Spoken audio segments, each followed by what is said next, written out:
Alam niyo kung bakit mas pinipili ng mga lalaki na manahimik kaysa makipag-argumento?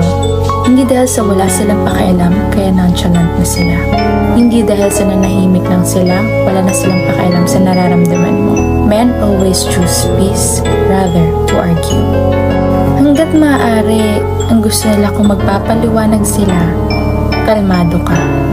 Hindi sila yung tao na mabilis magdesisyon base sa nararamdaman nila.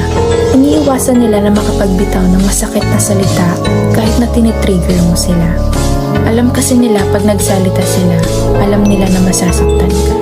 Yung pagtahimik nila sa mga oras na galit ka ay pag-iwas nila sa mga bagay na ayaw na nilang lumalapa. Nasasaktan sila sa mga masasakit na bagay na sinasabi mo pero pinipigilan nila yung sarili nila na wag yun iba.